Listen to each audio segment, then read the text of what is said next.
예, 오늘은 2021년도 하반기 인허가 좀 볼게요.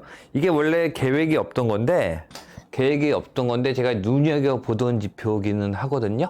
특히 지금 시기에는 중요해요. 이게 왜 중요하냐면 올해 하반기에 부동산 시장에서는 사람들이 느끼기에 악재라고 할 만한 게 굉장히 많이 나왔어요.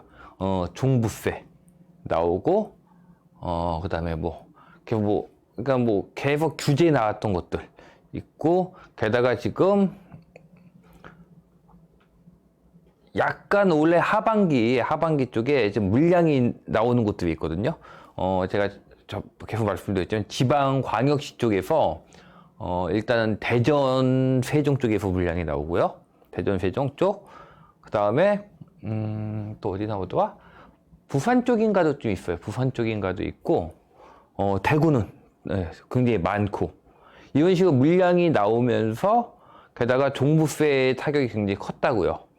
그 다음에 규제 쪽이 계속 되는데, 이게 문제가 뭐냐면은 여러분들, 이게 문제가 되는 게 이런 식으로 나오면 지금 정부 대책도 대선 내에서도 지금 어찌저찌 한다, 양도세 갖다가 어떻게 한다, 양도세 시간별로 어떻게 하겠다고 하는데, 중요한 게 그게 아니에요. 그거는 중요하지가 않아요. 문제가 뭐냐면은, 기본적인 부동산의 기본적인 상식을 알고 있어야 돼요. 그러니까 부동산 상식하고는 딴 거 없어요.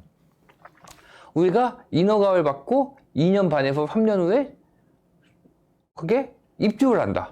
그러니까 이게 기본이에요, 그냥.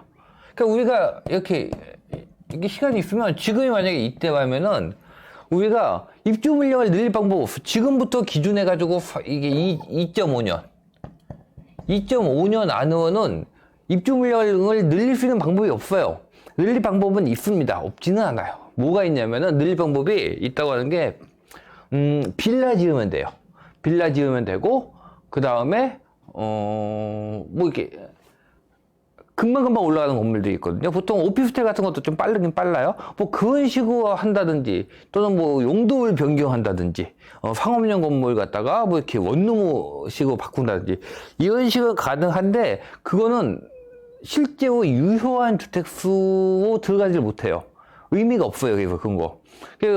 우리가 보통 이거 보면 여러분들 뭐냐면 주택, 공공하게 되면 항상 나온 것 중에 하나가 매입임대라는 게 나와요. 매입임대 나오는데, 매입임대가 대부분 빌라 같은 걸 갖다가 지어서 정부에 파는 겁니다. 그럼, 우리 동네도 있고, 많이 하는데, 그 의미가 없어요, 사실. 의미가 없습니다. 요즘 빌라를 갖다 지어가지고, 업자들이 빌라를 져가지고, 정말 이렇게 파는 거거든요? 그게 무슨 의미가 있어요? 실제 주택수에. 그 의미가 없다고요. 2.5년 안으로는 주택수가 나올 방법이 없어요. 그냥, 우리가 보는 거는, 주택에서는 우리가 결정할 수 있는 거는, 그냥 정부가 들어서고 내가 지금 뭘 결정한다 하고 우리가 결정할 수 있는 건 3년 뒤부터예요. 3년 후.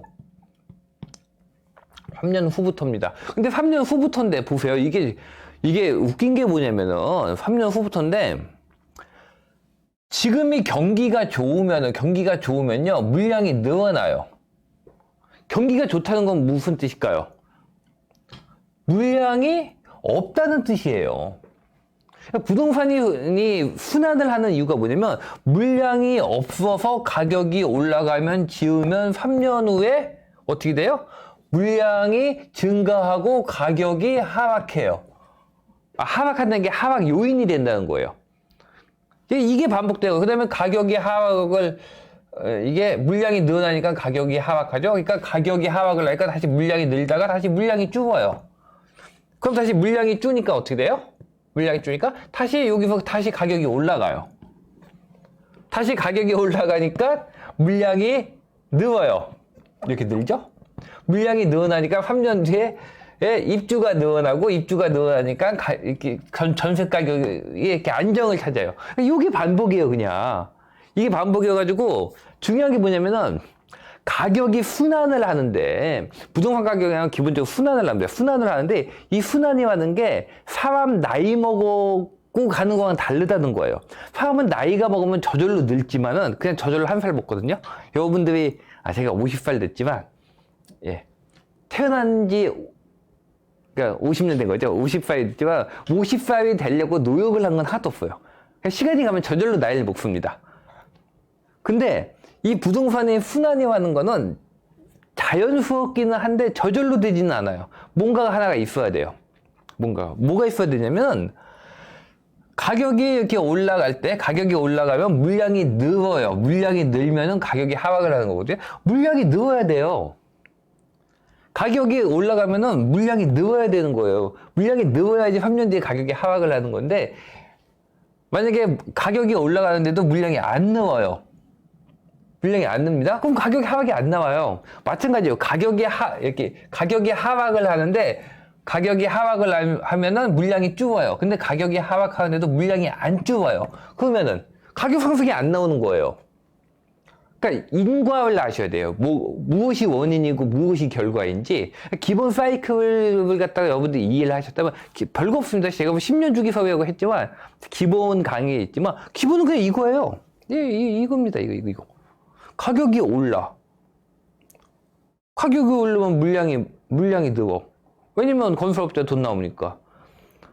물량이 늘면 가격이 떨어져. 가격이 떨어지면 물량이 줄어. 그러니까 이거 반복인 거예요, 그냥. 이게 기본이거든요. 근데 이걸 갖다 하던 게 단지 이게 단지 가격이 오르고 내리고 이게 자연스러운 건데 이게 자연스럽지 않게 외부에서 손을 대는 경우가 있어요. 또는 특이한 환경이 있는 경우가 있다고요. 가격이 오르는데 물량이 안 져. 이러면요. 가격이 하락을 못하지, 3년 뒤에. 물량이 안 늘어날 테니까. 반대로 가격이 떨어지면 물량이 줄어야 되는데, 가격이 떨어지는데 물량이 안 줄는 경우도 있습니다. 반대로 여러분. 이 정반대도 있어요. 뭐냐면, 우리가 보통 일본 얘기를 하는데, 제가 뭐 일본을 가보지도 않고 자연은 안 봐서 모르겠는데, 어떤 분이 그 얘기를 하시더라고요. 그러니까, 아마, 그것 때문에 그럴 거야. 가격이 떨어져도요, 정부에서 보조금을 준다든지, 원가를 보존해주는 식으로 해주면요, 물량이 안 줍니다. 왜냐면 건설업자들 입장에서는 마진이 남으니까. 마진이 적더라도 남으니까. 그럼 뭐 박리담을 해도 더 많이 지을 수도 있겠죠? 그럼 가격이 떨어져도 물량이 줄지가 않아요. 그럼 어떻게 돼요? 가격이 계속 떨어져요. 가격이 계속 떨어지면요. 물량을 더 줄여야겠죠. 근데 보세요. 가격이 계속 떨어지면요. 여러분 가격이 계속 떨어지면 당연히 원가 이하로 떨어지니까 못 짓는 게 당연해요. 근데 이게 질 수 있는 경우가 있다니까요.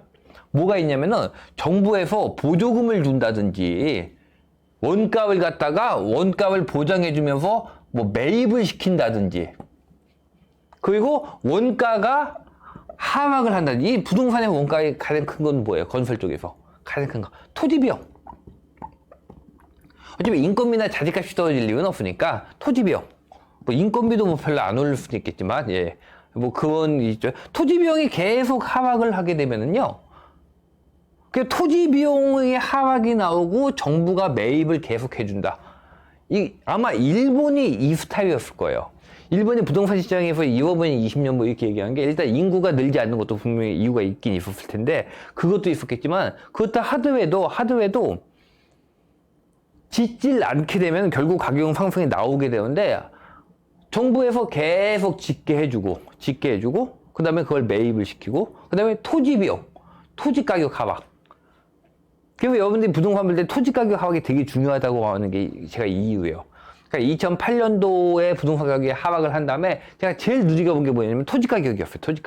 토지 가격 하락이 나오나 안 나오나. 토지 가격의 하락이 2009년인가 2010년인가 한번 나옵니다. 그래서 한 1년 하락해요. 1년 정도 하락을 하고 반등합니다. 만약에 토지 가격이 계속 하락이 나온다면요. 원가가 내려가기 때문에 주택이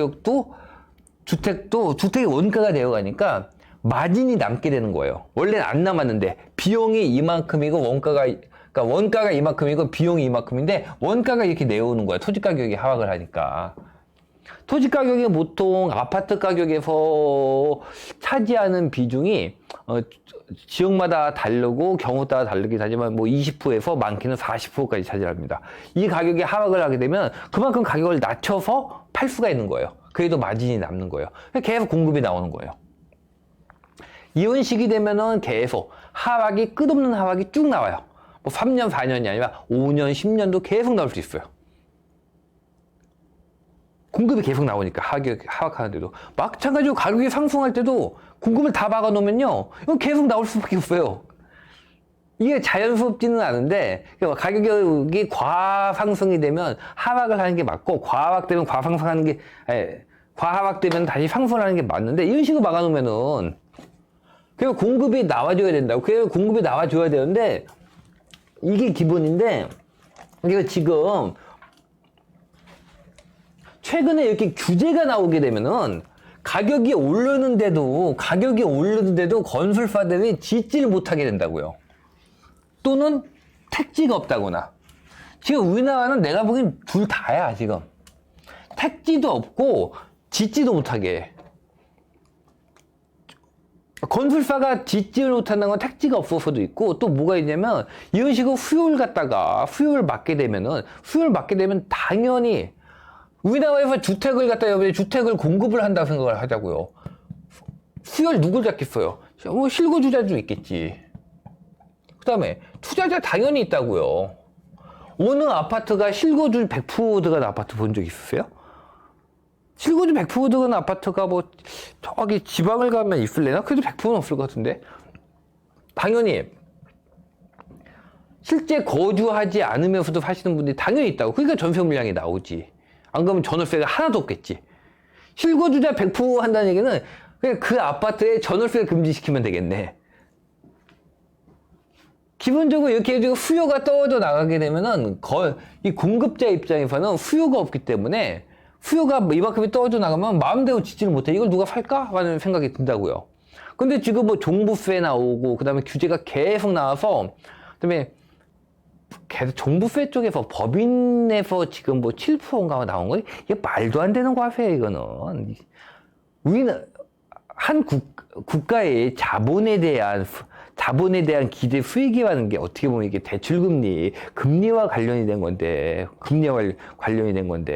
지금 기준금리가 1%대인데 지금 자산에 대해서 뭐 6%, 7%의 세금을 먹이겠다. 이건 사지 말라는 얘기예요, 이거는. 이건 무조건 길게 가지고 가게 되면은 장기적으로 보자면 이건 무조건 손해가 난다는 얘기거든요. 그러니까 이거는 사실 수요를 갖다가 막을 수밖에 없어요. 이런 식으로 다 막으면 수요가 없으니까 가격이 오른 거 아니냐? 아니라고요. 수요가 없게 되면은 공급이 없어요. 질 수가 없다고요. 그리고 제가 올해 하반기에 계속 눈여겨본 게 뭐냐면은 대출 막지. 대출 이렇게 다 막았다. 그 다음에 뭐 종부세 어마어마하게 나온다 하게 되면 과연 수요가 제대로 살아날 수 있을까? 지금 현재 일어난 사태는 대출이 막아가지고 지금 가격이 주춤주춤하고 있는데 이거는 사실 두 가지 의미가 있어요. 정부 입장에서는 힌트를 얻었다는 게 사실 문제예요. 제가 전세자금 대출을 쪼이면은 주택가격 상승을 막을 수 있다고 옛날부터 얘기는 해왔지만 저도 실제로 당연히 될 거라고 생각을 했는데 실제 보시면 어때요? 효과 정말 좋죠. 정말 좋은데 이건 부작용도 그만큼 커요. 장기적으로 끌고 갈 수 있는 건 아니야. 아니면은 이걸 갖다가 주택가격이 이렇게 올라오기 전에 미리 했어야 된다고요. 지금 너무 커졌어. 너무 커지니까 상처가 너무 커져가지고 이걸 갖다가 이렇게 손을 댈래가 너무 아픈 거예요. 지금 사람을 잡게 생겼어.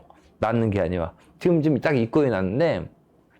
그래서 정부 입장에서 이 힌트를 얻었다. 그래서 정부가 대출 규제 쪽을 갖다가 앞으로도 종종 중요한 게 있을 때마다 대출 규제 쪽을 이게 가장 효과가 좋구나라고, 특히 전세자금 대출 쪽에 효과가 좋구나라고 아마 힌트를 얻었을 거예요, 이번 거에서. 그리고 두 번째는 뭐냐면은, 이거는 정상적이지 않다는 거예요. 정상적이지 않아요. 정상적이지 않기 때문에 이걸 갖다가 다시 정상이 되는 순간 아마 그대로 복귀가 될 겁니다. 그대로 복귀가 되면 반작용이 더 커질 거예요. 하여간에 지금은 일단은 막혀있는 상태고, 그럼 이 상태에서 인허가가 어떠냐고요. 그러니까 건설사가 얼마나 주택을 지을 만한 용의가 있냐고요. 공급량이 얼마나 나올 만한 용의가 있는지를 보자는 얘기예요. 그래서 오늘은 길게 안 할 건데 짧게 요거 한번 보도록 하겠습니다. 네. 보시면 이게 여러분들, 보셔야 될 게 뭐냐면, 자, 먼저, 이걸 한번 보세요. 전국, 총계, 전국, 적용? 하면 나오려나? 그쵸. 이게 지금 보시면은,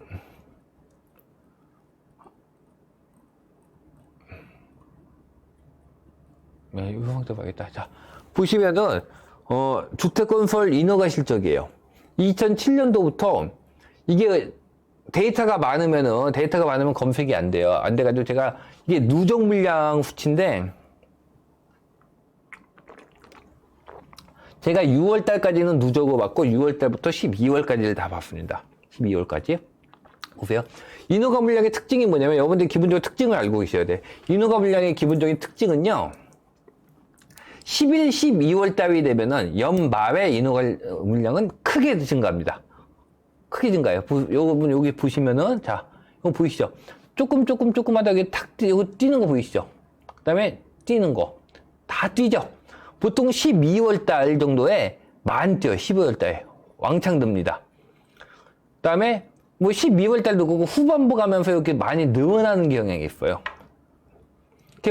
올해는 2021년 거는 12월 달은 아직 안 나왔습니다. 한 달 더 있어야 나와요. 2월 달에 돼야지 나옵니다. 아직 결과가 나오진 않았어요. 그래도 한번 전체적인 걸 보자고요. 이게 지금 올해 12월 달까지예요. 12월 달이 아니라.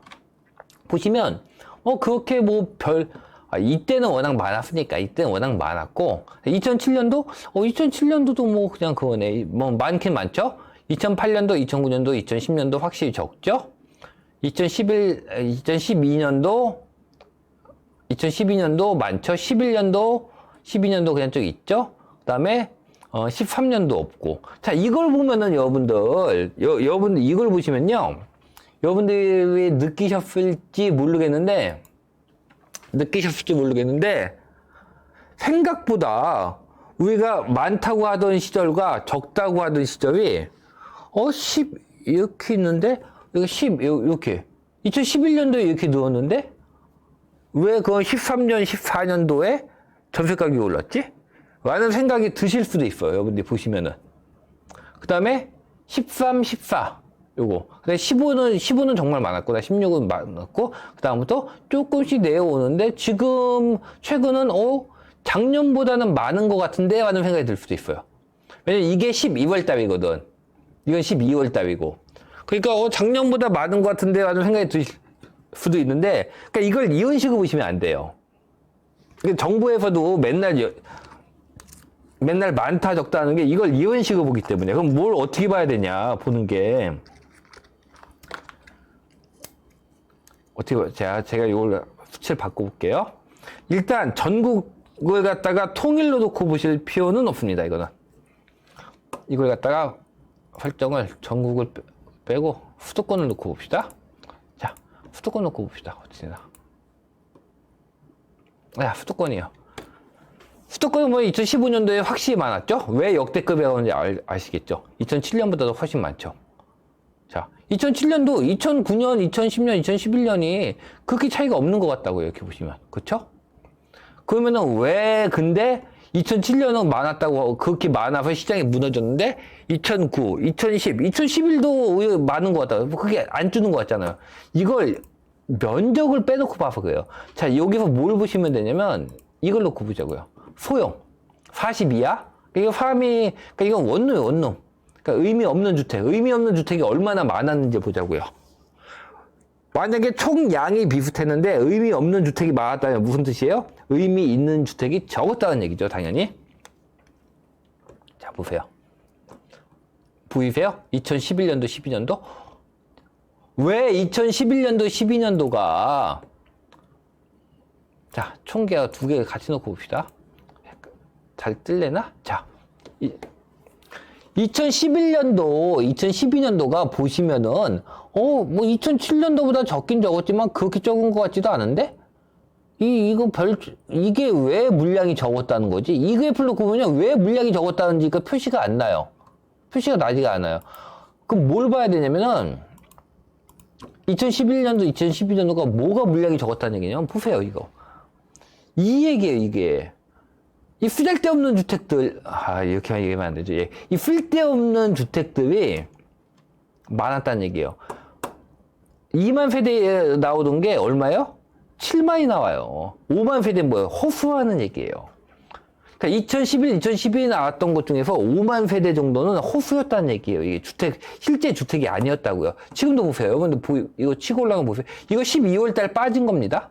12월 달에 빠졌는데도 불구하고 작년치를 벌써 넘어갔어요. 여기 작년치처럼 이렇게 12월 달에 인허가가 팍 한번 뛰면요. 거의 이것도 어마어마한 수치가 나올 것 같죠? 이거 원래 12월 달에 뛰는데 이건 12월 달에 안 뛰고 12월 달 기준으로 해서도 작년치를 이미 넘어갔어요. 작년, 재작년을 넘어갔다고요, 지금. 즉, 올해 인허가 양의 대부분은 무엇이다? 소형에만 얘기해요. 그리고 2007년도 보세요. 어때요? 별로 없죠? 그렇게 많지 않죠? 물량이 그렇게 많았다고 하는데. 그래서 이게 사실은 이거 11년, 12년은 뭐예요, 이게? 이게 도시형 생활주택입니다. MB의 도시형 생활주택이 이때 나온 거예요, 이거. 그 물량이 나온 거예요, 그 물량. 이게 왜 이렇게 되냐면은, 조금만 설명을 하자면, 뭐가 있냐면은, 2008년도에 부동산 시장이 무너지고, 인허가 물량이 팍 줍니다. 그 2009년도에 다시 한번 뛰었다가 2009년도에 반등을 했다 2010년도에 죽어요. 죽으니까 그때 무슨 일이 발생하냐면 토지가격 하락이 발생을 해요. 아마 2010년도인가 기억을 해요. 제가 정확히 9년인가 10년인가 정확히 10년이었던 거예요. 10년. 토지가격 하락을 합니다. 그 건설업계부터 다 올스톱이 됩니다. 올스톱이 되니까 제 주변에도 이렇게 공사하시는 분들 계셨는데 일감이 하나도 없어. 일감이 없고 근데 일감이 없으니까 뭘로 하냐. 근데 MB가 그때 도시형 생활주택을 풀어줬거든요. 저는 이 도시형 생활주택을 풀어준 것 자체를 갖다 나쁘다고 생각하지는 않아요. 사실 그렇게 생각 안 해요. 왜냐면 그때 이 건설 쪽부터 이게 너무 타격이 컸고 그 다음에 토지 가격 하락이 나오기 시작을 했거든요. 저는 MB 시절에 도시형 생활주택을 지은 것 자체를 갖다가 나쁘다고 생각을 하지는 않습니다. 그러니까 저거 비난한다는 뜻은 아니에요. 저거는. 약간은 어쩔 수 없이 한 거 아니에요. 그 도시형 생활주택이 풀린 다음에 토지 가격이 반등이 나와요. 토지 가격이 반등이 나오고 했기 때문에 토지 가격은 굉장히 중요하거든요. 한 국가에서 경제에서 토지 가격은 굉장히 중요합니다. 그 다음에 그 건설하시던 분들이 아파트는 안 되는 거야. 안 팔려.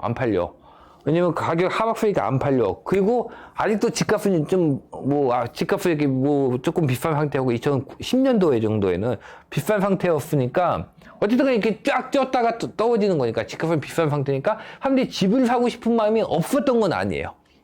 없었던 거는 아닌데 일단 돈이 없는 경우도 있었고 그러니까 그 사람들 그 다음에 건설사 입장에서는 가격이 떨어지니까 저봤자 미분양 날 것 같으니까 못 짓고 근데 또 인력은 있잖아. 장비는 있고 그럼 이걸 갖다가 뭘로 가냐 해서 이럴 때 많이 가는 게 뭐냐면요 이럴 때 많이 가는 게 소형으로 많이 가요. 또는 빌라 쪽을 많이 갑니다. 그래서 지난장 마지막에 무너진 다음에 넣은 게 인천에서도 되게 많을걸요. 딴 도시에도 인천에도 검암지구 그때 지은 겁니다. 검암 2지구 그때 지은 거고 그리고 검암 2지구가 초기에는 원래 3층까지밖에 못 지었던 걸로 알고 있어요. 근데 이게 그때 풀어주면서 4층까지 올릴 수 있게 해줬던 걸로 기억이 나요. 그러니까 이런 식으로 해가지고 빌라 쪽을 많이 줘요. 빌라 쪽 많이 짓고 소형을 많이 짓습니다. 어차피 유효 장비들 있고 인력들 있고 딴 건 저밖에 안 팔리고 그 조금에도 팔고 조금에도 남을 만한 것들 놓을 수는 없으니까 그리고 가자고 해서 소형 쪽으로 왕창 들어가는 경우가 있어요. 이 소형 쪽이 왕창 들어가는 게 꼭 어쩔 수 없는 거기는 한데 이게 보통 시장이 아주 좋을 때는 아니에요. 이렇게 소형 쪽으로 왕창 가는 게. 그게 보통 여러분들이 보시면은 빌라 시장 같은 게 상승장 초반부에도 반짝하고요. 그다음에 하락한 다음에 빌라 시장이 반짝하는 경우가 있어요. 그게 그래서 그래요. 그나마 빌라는 남아. 아파트는 원가가 높기 때문에 아파트는 원가가 높아서요. 가격이 떨어지면은 지어봤자 안 팔려요. 안 팔리고 안 남아요. 가격을 더 낮출 수 있는 게 한계가 있다고요, 아파트는. 근데 빌라는 돼. 그러니까 실제로는 빌라가 오히려 마진이 높은 거예요. 그러니까 빌라는 오히려 되니까 빌라가 한참 짓는 경우가 있거든요. 그래서 보시면 이것도 하락이 나온 다음에 소형주택이나 빌라 쪽을 갖다가 많이 지었다는 얘기예요, 이게 지금. 자, 그리고 여기에 도시형 생활주택이 있으면서 왕창 늘어납니다. 그 다음에 2013년도부터 쭉 줄죠. 소형 쭉 줄죠. 줄다가 지금 어때요? 지금 여러분들 이게 요 선 있죠. 요거 팡뜨기 바로 전 거 22,000. 그 전은 요거 28,000. 그 전에 요거 33,000. 이게 12월달 기준이에요. 그래가지고 작년에 12월달 기준이 22,000입니다. 지금은 원래는 12월달 기준이 43,000이에요. 2만이 더 많아요. 2만이. 아직 12월 아닙니다. 12월 한 번 더 튀어줘야 되거든요. 튀어줘야 되는데 원래도 많이 튈 수도 있어요. 이거는 지금.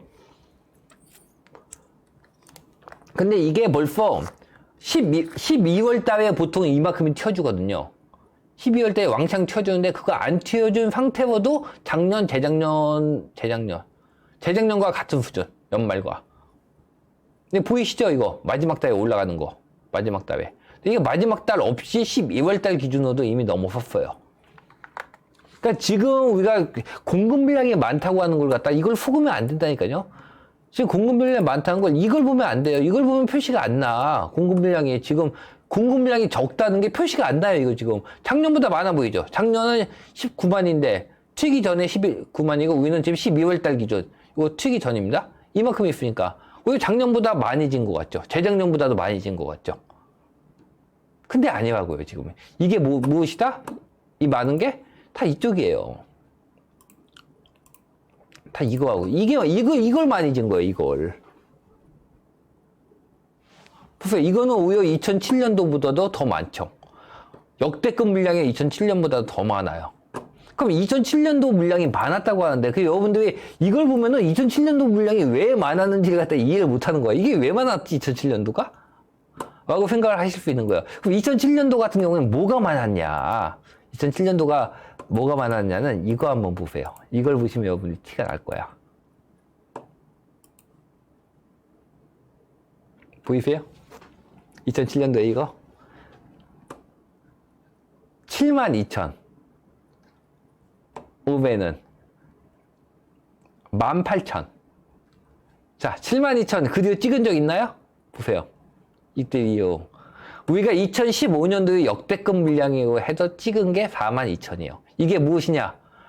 85부터 135까지 40평. 제가 이번 장에 계속 뭐하고 있죠?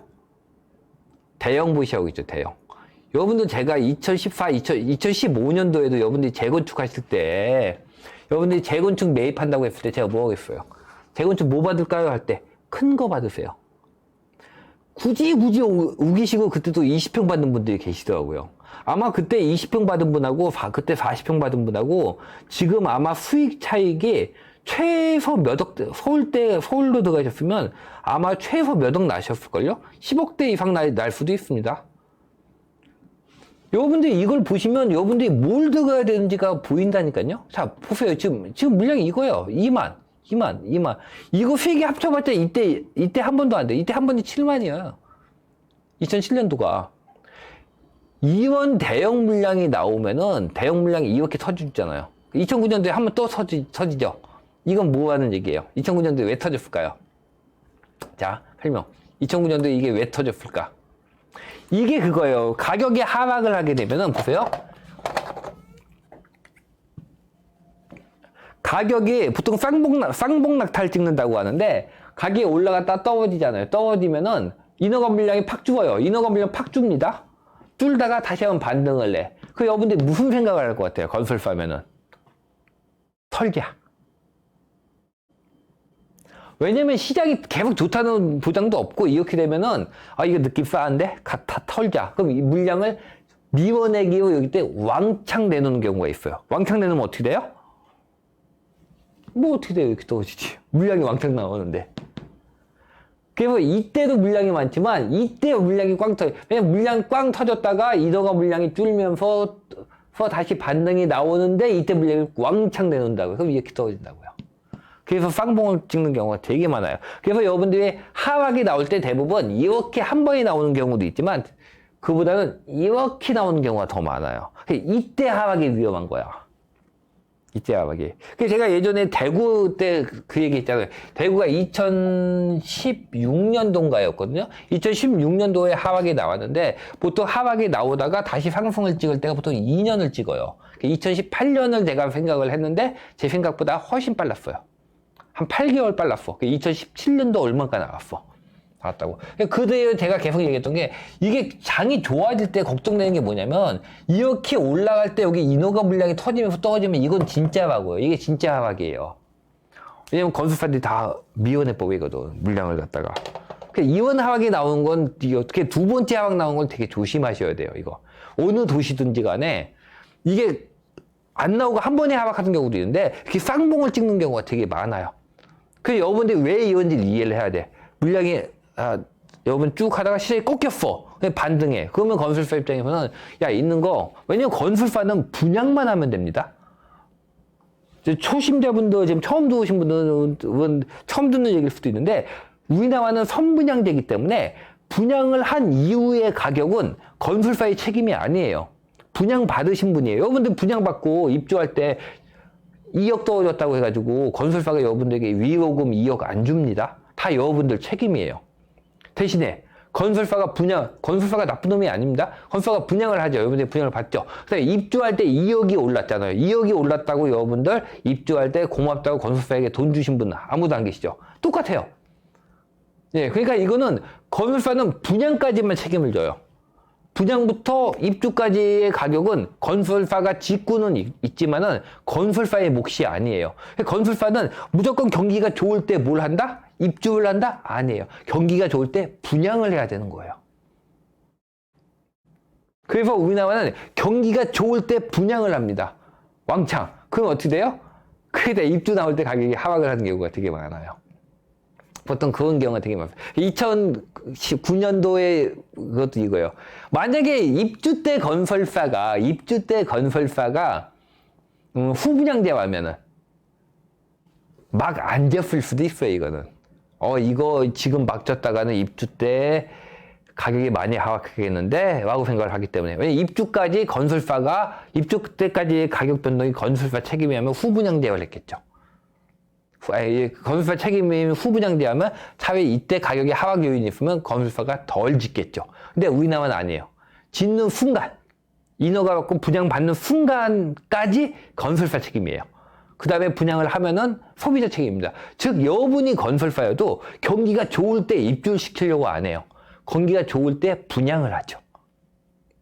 입주는 내 알바가 아니에요. 소비자가 알바예요. 올라도 소비자 거고 떨어져도 소비자 거예요.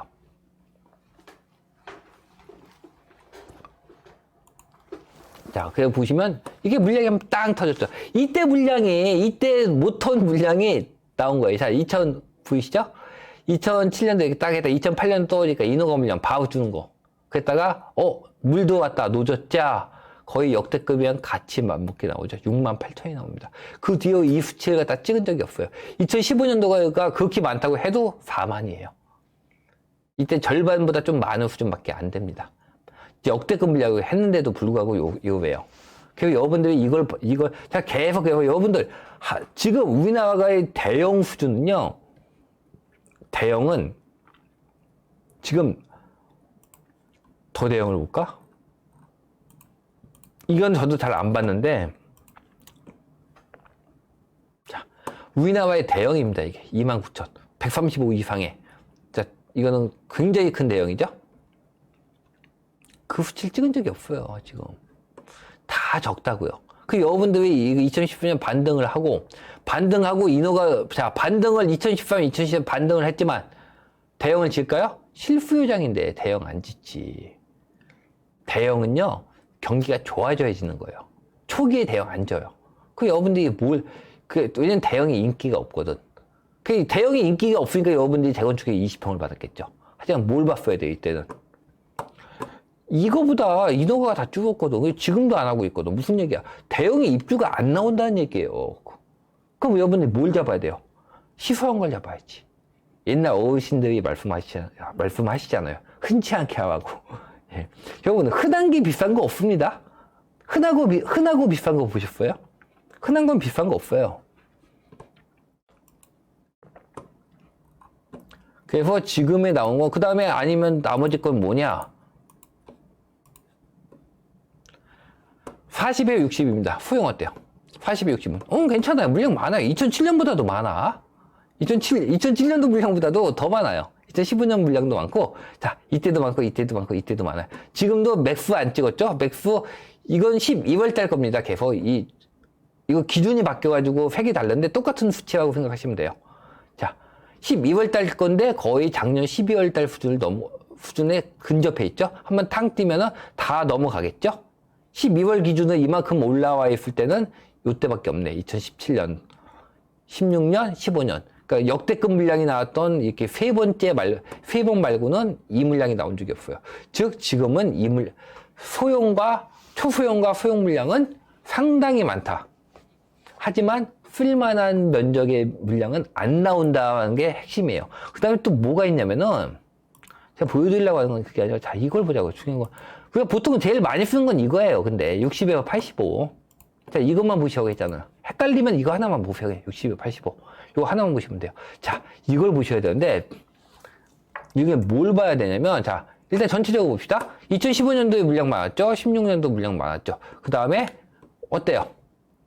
우하향하는 거 보이시죠? 우하향하면서 비슷비슷한데 올해는 좀 더 적을 것 같다. 또 보이시죠? 근데 이게 하도 길게 해놔서 그건데 이게 확대가 될래나? 얘네는 이게 확대가 안 돼. 자,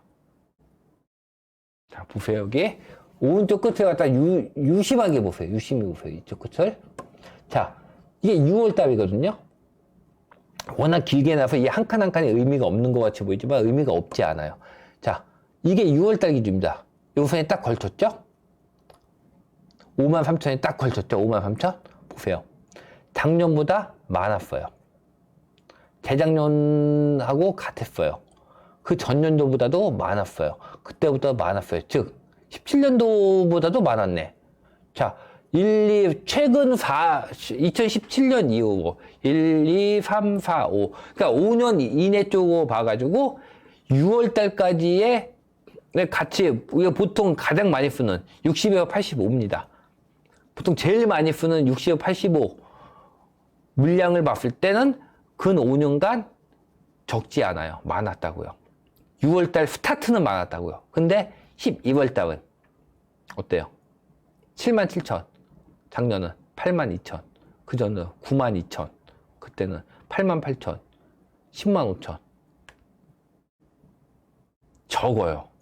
무슨 얘기냐면은, 여러분, 이게 지금, 무슨 얘기냐면, 여러분들 이 그래프를 정확히 이해를 하셔야 되는데, 별로, 이게 지금 누적치 그래프거든요. 그러니까, 6월 때까지 누적치야. 그러니까, 이렇게 쭉, 원래 1, 2, 3, 4, 5, 6 하면은 쌓이잖아요. 누적이니까. 똑같이 2만 줘도 누적치가 이건 4가 되고 6이 되고 8이 되고 하니까 이렇게 우상향이 나온다고요. 보통 이게 정상인 거죠. 6월 달부터 스타트를 끄는 거야. 6월 달부터. 왜냐면 6월 달부터 종부세가 나왔으니까 그때부터 한번 보자고요. 해서 6월 달로 끄는 거야. 그러면은, 또 방송이 나온다. 자.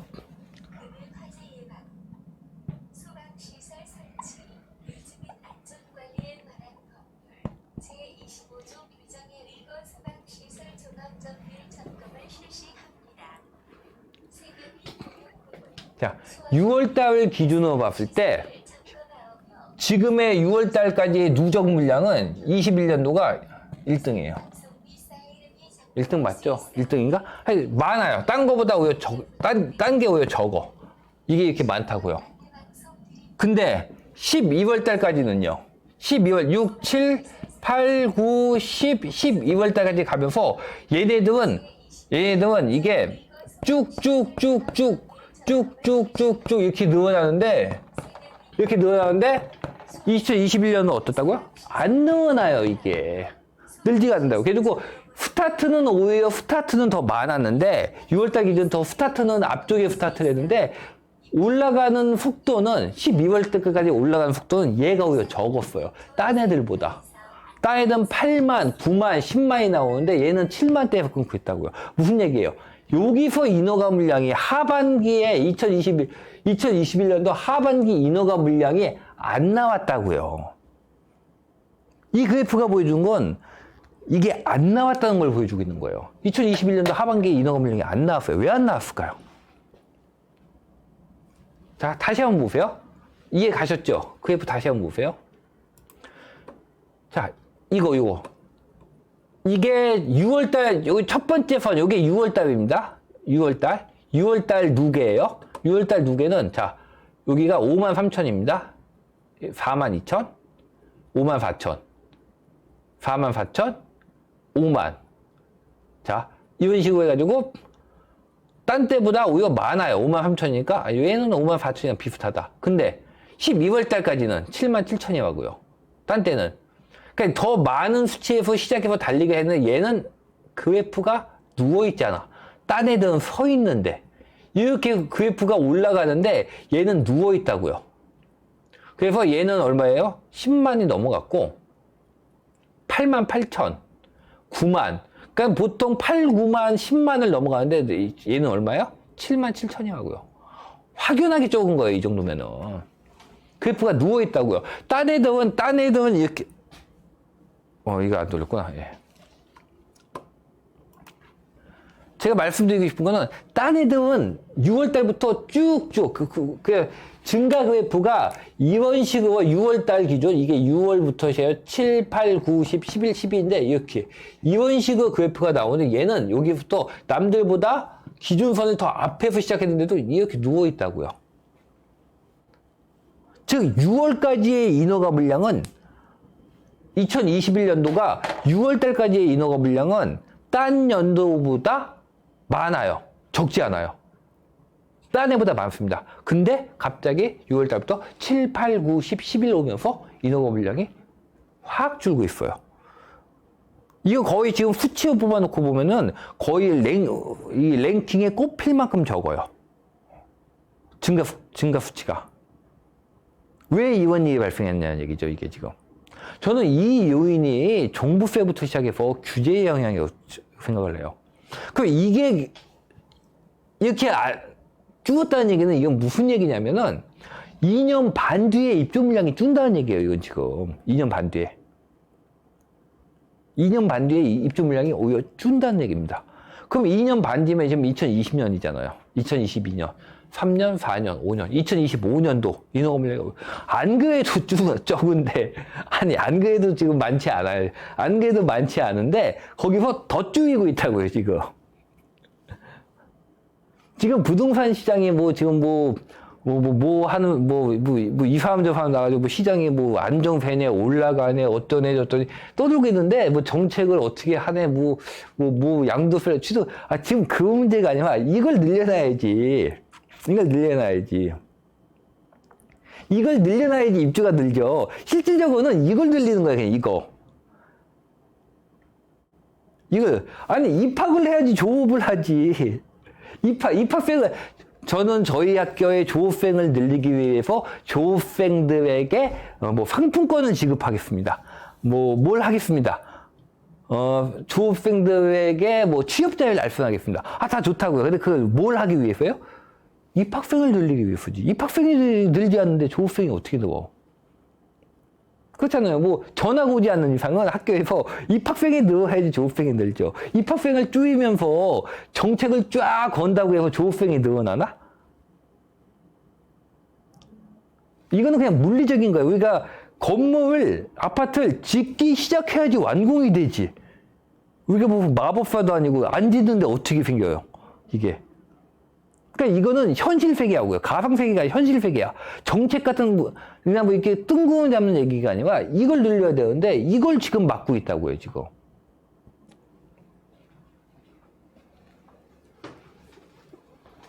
이렇게 되면 이거 나중에 문제 생깁니다. 이거 지금 보세요. 지금 딴 애들은 그래프가 지금 이렇게 올라가고 있는데, 거기다 얘는 누워있잖아요, 지 혼자.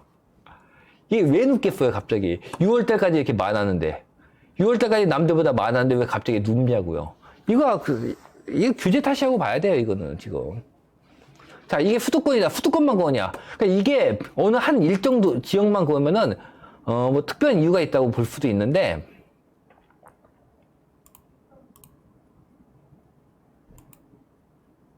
딴 데도 봅시다, 그러면. 자.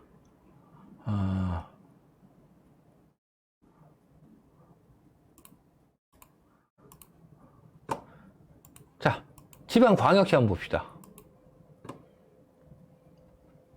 어때요? 지방광역시의 인허가 물량을 보신 소감. 이거 보이세요, 지금? 이거? 6월달까지도 딴 데보다 조금 적었지만은, 아예, 이거 없잖아요, 이거는. 이거는 적은 게 아니라 없잖아요.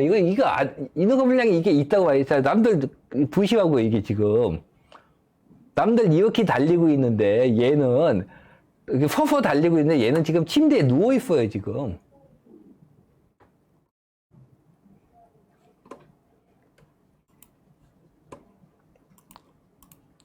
그럼 초소형 봅시다. 초소형은 어떤가? 자, 초소형. 어때요? 초소형은 나쁘지 않네. 초소형은 나쁘지 않아요. 12일 빼고 약간 적긴 적지만 이때보다도 많고. 자, 초소형은 나쁘지 않아요. 소형.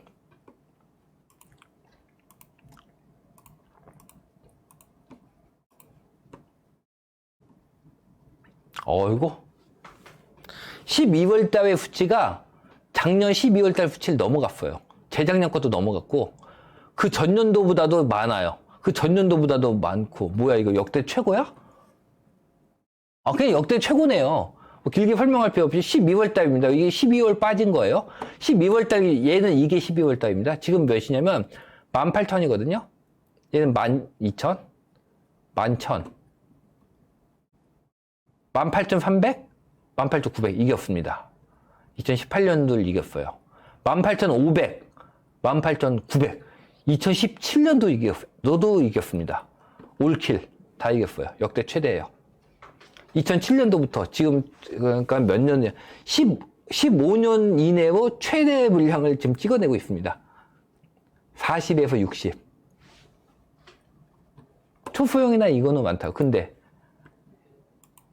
이거는 역대 최대를 찍고 있는데 60에서 85 유효주택이라고 할 수 있는 얘는 누워있다고요 지금. 이거 전형적으로 시장이 안 좋을 때 나오는 증상이긴 한데 제가 아까 말씀드렸죠. 시장이 안 좋을 때 이런 증상이 나오긴 나와요. 나오는데 이건 시장이 안 좋은 것뿐만 이거는 뭐 비슷하고 이거는 비슷해요. 85에 135는 비슷해요. 그 차라리 대형 쪽은 별로 안 준 것 같아. 그러니까 이게 양극화가 되는 것 같아요. 아주 대형 쪽은 그렇게 인허가 아주 줄진 않았어. 대형 쪽은 나쁘지 않아. 뭐 근데 이거 수치가 워낙 적어요. 5,000세대니까 수치가 워낙 적긴 합니다. 지방의 기타 광역시면은 인천을 뺀 나머지 광역시거든요. 광역시를 다 합쳐서 5,000세대니까 그것도 누적입니다. 예, 5개를 다 합쳐서 12월 달까지 누적해서 5,000세대니까 뭐 많은 건 아니니까 그렇긴 한데 이거는 차라리 대형 쪽은 괜찮은데 대형 쪽은 초대형은 나쁘지 않고 소형은 아주 많고 그리고 우리가 일반적으로 유효주택이라고 부르는 그 안은 확 줄고 그러니까 즉 초소형하고 초대형만 초소형 초대형 중간 다 비고 이렇게만 되는 거예요. 기타 지방도 한번 봅시다.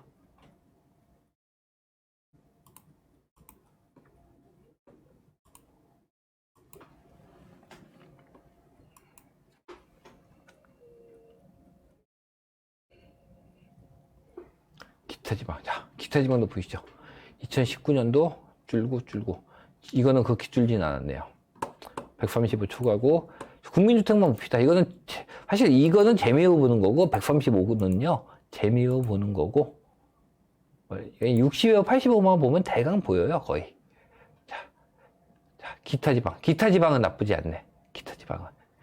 기타 지방은 그래도 괜찮은데, 광역시가 저렇게 죽었다는 건 광역시 쪽이 지금 경기가 안 좋다는 얘기이기도 해요. 광역시 쪽에서 아마, 광역시 쪽에 물량이 꽤 있거든요. 근데 저 정도 물량이 준다면은, 전방은 나쁘지 않다는 뜻입니다. 이게 왜냐면 보통 저 정도 물량이 줄고 하면 언제 나타나냐면, 예전에는 물량이 줄면 언제 나타나냐면요, 보통 우리가 입주가 2년 반이잖아. 2년 반. 2년 반이니까 보통 2년 반 후에 나타난다고 생각을 할 수가 있는데, 실제는 2년 반에 나타나지는 않아요. 실제는. 입주 물량이 줄면 언제 나타나냐, 이게 좀 그때그때 다른데, 두 개보다 풉니다. 입주 물량이 줄면은 두 개가 있는데, 추세일 때, 변동일 때. 두 개가 달라요, 두 개가. 그러니까, 이렇게 큰 추세로 떨어지는, 이 추세에서 만약에 그러니까 가격이, 그러니까 입주 물량이 줄면 가격이 올라간다는 얘기죠. 즉, 이때 영향을 미치겠죠? 이때? 그러니까 입주 물량이 줄면 가격이 올라가면서 올라가겠죠. 그러니까 입주 물량이 줄면 가격이 올라가는 게, 줄기 시작하고 바보냐? 그러니까 보통 우리가 2.5년을 잡냐? 아니에요. 좀 더 잡아요. 더 잡아요. 좀 과해야 돼. 이 꼭지는요, 과해요, 항상. 제가 그 부동산 시장 특성에서 말씀드리죠. 항상 과상승하고 과하락한다고. 좀 과해요, 항상. 항상 과상승이 나고, 항상 과하락이 나와. 그러니까 이거보다 더 길어. 2.5년보다 조금 더 길게 봅니다. 그냥 누적치를 보기 때문에. 근데, 쌍봉 찍을 때, 그 다음에 뭐, 하락에서도 보통 뭐, 이렇게 뭐, 나오기는 합니다. 이런 식으로 나오는데, 보통 이렇게 쌍봉을 찍을 때, 그러니까 추세 하락이 아니라, 추세 안에서 이렇게 움직일 때 있잖아요, 이때는 2.5년이라고 하는 2.5년보다 짧아요. 추세로 움직일 때는 2.5년보다 좀 길고, 그 다음에, 변동 요인으로 할 때는 2.5년보다 짧아요. 그래서 제가 아까 대구 얘기할 때 2년 얘기했다고 했잖아요. 사실 2년보다는 좀 짧게 봐요. 실제로도 2년보다는 짧고 1.5년이나 요 정도 봅니다. 왜 요 정도 보냐면은 두 가지 이유가 있는데, 이렇게 변동 요인으로 움직일 때는, 그러니까 수도권 생각하시면 되는데, 수도권 2018, 2019 물량 구간이 있었죠. 그래서 이제 2019에 하락 나오면 뭐 하겠죠? 하락이 나오게 되면 그 다음에 뭘로 들어간다? 바로 유동성 장소에 들어가니까 재고쪽 바로 튀어나간다. 말씀드렸었죠? 투자 에너지가 아직 남아있는 상태이기 때문에 반응이 빨라요. 시장이 사람들이 그러니까 향수를 잊지 못하고 있어요. 이거는. 불과 1년, 뭐 반년 떨어졌는데 뭐 잊을 게 뭐가 있어요. 여러분 반년 전에 이미 잊혀져요? 1년 전에? 충격적인 일을 받으셨다. 내가 강퇴를 당했다. 그러면 안 잊혀지잖아요. 반년, 1년 전에 안 잊혀져요. 그래서 이때는 시장이 바로 반등을 합니다. 반등이 빨라요. 그러니까. 근데 이거는 한 4에서 5년 정도 하락이 나오죠. 5에서 6년 정도 하락 나오고, 상승도 마찬가지예요. 5에서 6년 정도 상승이 나오잖아요. 이때는. 여러분은 한 6년 전 이후에 기억이 나요? 6년 전에 내가 강퇴를 당했다. 기억이 나요? 다 잊혀지잖아요. 근데 그래, 내가 강퇴 당할 만한 이유를 했어. 라고 생각이 되잖아요. 다 있습니다, 이때는. 그래가지고 다시 기억이 날 때까지 시간이 필요해요. 그러니까 물량이 소진이 돼도, 물량 소진이 2.5, 그러니까 물량이 이거는 입주죠? 소진이 아니라 다 마찬가지인데, 인허가부터 입주까지 2.5년 정도가 걸리는데, 다 물량이 소진이, 이게 물량이 이렇게 나와도, 입주 물량이 이렇게 나와도, 요 변동 요인에 있을 때는 얘보다 훨씬 더 빨리 잡고, 그 다음에 추세에 있을 때는 이게 소진되기까지 시간이 더 길게 걸려요. 그래가지고 이거는 그런 이유라고 보는 편이에요. 그러니까 보통 여러분들이 입주까지 2.5년이라고 하지만 여러분 입주 준비는 언제 하세요? 입주하기 한 달 전이에요? 아니죠. 보통 반년 전에 하죠. 보통 반년에서 1년 전 정도, 1년 안쪽도 보시면 여러분들이 입주 준비를 해요. 입주해야 되니까 내 집도, 내가 살고 있던 집도 내놔야 되고, 그 다음에, 돈도 입주할 때 오늘 좀 준비를 해놔야 되고, 기타 등 준비를 하시잖아요. 왜냐면 보통 전세 없고, 이것도 보통 입주하는 데는 전세도, 이것도 되게 깁니다. 이렇게. 그래서 실제는 시장에 영향을 미치는 거는 거의 반년 정도에서 1년 안까지. 그 2.5년이 아니라 한 1.5년 정도 봐요. 변동 요인일 때는 영향을 미치는 게. 근데 추세일 때는 2.5년보다 더 길게 갈 수도 있습니다. 거의 2.5년 꽉 채운다 생각을 하시면 돼요. 변동 요인은 좀 짧다. 변동 요인은 그래도 물량이 좀 소진됐는데 싶으면 바로 뛰어요. 바로 뛴다고요. 왜냐면 가격이 오를 때의 기억이 남아있기 때문에, 짧기 때문에, 내 강퇴당한 기억이 남아있기 때문에 강퇴당할 만한 요인이 좀 있으면 몸을 사리는 거야. 마찬가지로 이때는 상승했던 기억이 있기 때문에 물량 소진돼 그럼 상승하는 거 아니야 하고 바로 튑니다. 그리고 한 1.5년이면 튀기 시작해요. 이때는. 그리고 추세일 때는 보통 2점 몇 년 정도? 이 정도까지 걸립니다. 그리고 지금 여러분들 보시기 어때요? 지방 상승장의 기억을 이제 잊어버릴만 하세요? 아니잖아요. 아직은 우리가 잊어버릴 만한 시간이 지나지 않았어요. 뭐 대구 쪽에 최근 하방이 나온다고 얘기를 하지만 세종이 얼마 떨어졌죠? 세종이 지금 한 넉 달 떨어졌나? 봤냐? 자, 세종분들, 세종의 상승의 기억이 이제 다 잊혀지고 이제 세종은 그냥 가격이 멈춰 있거나 계속 추세적으로 하락하는 지역으로 보이세요? 아니시죠? 아니죠. 사람은 그렇게 쉽게 잊지 않습니다. 그래서 이게 추세 안에 있다는 거야. 이게 추세 안에 있을 때 이때 만약에 가격이 올라가기 시작하면 어떻게 될 것 같아요? 바로 매수가 붙어요. 수요가 바로 붙습니다. 이게 수도권에서도 2009년도의 상승이 그렇게 나왔어요. 2008년도 하락했지만 한 1년 하락이 나왔는데도 불구하고 2009년 상승하려고 하니까 투자자들이 바로 덤벼들어요. 그러면 실제로는 2.5년이라고 하면 2.5년보다 짧습니다. 상승 나오는 게. 변동 요인일 때는 이래요. 그래서 지금 지방 쪽에서 만약에 지금 인허가를 줄여놓는다면 이 인허가 줄인 게 입주까지 2.5년이기 때문에 2.5년 이후에 영향을 미치는 게 아니라 그 앞쪽으로 영향을 미쳐요. 1.5년 정도. 근데 지방에 지금 그러면 입주 물량이 과하냐? 실제로 대구 말고는 별로 과한 데가 없어요. 부산은 간당간당인데 이 정도면 상승 유지할 수 있을 것 같은데 정도 수준이라고요. 게다가 경남 물량이 부산 물량이 나올 때는 경남 물량이 비어 있거든요. 이 정도면 올라갈 수 있겠네 싶을 정도. 실제로 이거는 확연하게 많은데 하고 싶은 데는 대구 정도예요. 광주도 뭐 내년 원래 하반기 쪽에 물량이 있기는 있는데 그것도 뭐 그거 지나고 나면 뭐 추세적으로 하락한다고 할 정도까지는 아닌 것 같고 뭐 이 정도 수준이거든요. 일단 지방 쪽은 기본적으로 물량이 많긴 많아가지고 올해는 변동성이 크기 때문에 사실은 지방 쪽에서도 지방은 올해는 막 딱히 장담을 하긴 좀 애매해요. 금리가 막 어떻게 튈지 모르는 단계일 때 이럴 때는 많이 흔들릴 수도 있거든.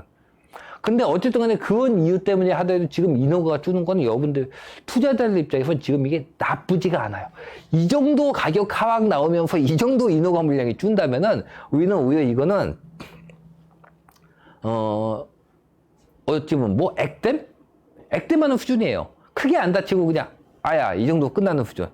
이 정도 가격 하락 나오면 이 정도 인허가 물량이 줄고 있다는 거는 거의 액땜 수준입니다. 이건 지금.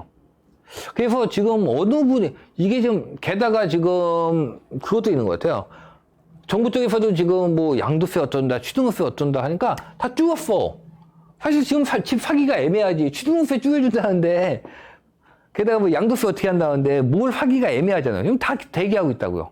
다 대기하고 있으니까 건설사 쪽도 뭘 내놓기가 힘들어요 지금. 그 다음에 대통령 선거가 내년 3월 10며칠인가 있고 그 다음에 그해 내년에 종부세는 어떻게 되냐가 문제거든요. 사실 뭐 대통령 선거 바뀐 다음에 종부세 다 완화할 수도 있고 뭐 어떻게 한다고 지금 얘기 나오지만 뭐 하나 확실한 게 없으니까 일단 올해 종부세는 너무 아팠으니까 개인적으로는 저는 종부세가 계속 이렇게 될 가능성은 거의 없다고 보는 편이에요. 없다고 보는 식으로 정말로 이렇게 되면 지금 인허가 물량이 이게 그 이후 지금 석 달, 넉 달 이렇게 줄었는데 이게 문제가 아니라 그렇게 되면은 아마 석 달, 넉 달이 아니라 1년 내내 줄 겁니다. 인허가 물량이.